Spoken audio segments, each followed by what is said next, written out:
Tour de France sur Europe 1. C'est avec l'expertise de Laurent Fignon. Andy Schleck, nouveau maillot jaune sur le Tour de France. Schleck et Contador qui prennent le contrôle de la course. Sandy Cazard qui apporte une 3e victoire d'étape à la France. L'analyse de Laurent Fignon tout de suite. Très belle victoire de Sandy Cazard à Saint-Jean-de-Maurienne. On s'y attendait pas, car c'est une étape de très très haute montagne. Et là, Cazard a démontré tout le talent qu'on lui prête, même si on en a prêté peut-être un peu trop et qu'il n'est pas fait pour les classements généraux des grands tours. Mais en tout cas, pour ce qui est d'aller chercher des étapes et d'être un grand baroudeur du Tour de France, il est là. On ne peut pas l'attendre sur un classement général quand on observe là ce qu'il fait sur une étape. Évidemment, il a 31 ans, mais quand même, ça donne des regrets, non ?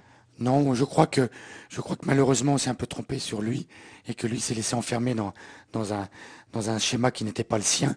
Sandy est un très très bon coureur, qui a de la force, qui a peut-être un sens tactique pas très poussé, mais malgré tout il est quand même fort.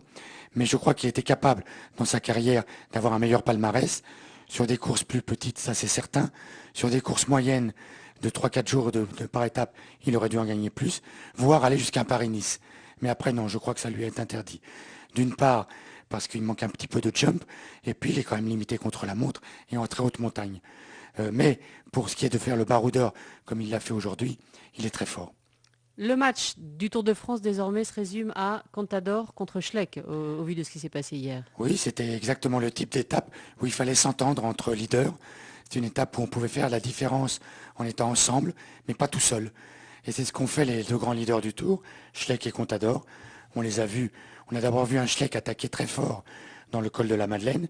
Et quand il a vu qu'il ne pouvait pas partir tout seul, et je pense que c'est mieux pour lui de ne pas être parti tout seul, eh bien il s'est entendu avec Contador pour éliminer la concurrence. Alors évidemment, Evans, un peu blessé, lui a lâché complètement, mais derrière, les autres se sont battus comme Sanchez, Menchov, mais ils perdent quand même presque 2 minutes. Donc très bon bénéfice pour ces deux-là. Prochain rendez-vous pour les deux maintenant dans les Pyrénées ? Oui, je pense que, pas que pour les deux d'ailleurs, pour la plupart des leaders, on va essayer de se refaire la cerise, comme on dit, de récupérer après cette étape très difficile. Ce ne sera pas facile, un gap quand même.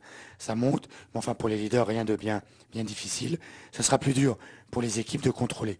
Et les leaders, on va rester au chaud, on va se refaire les jambes en attendant les grandes bagarres des Pyrénées.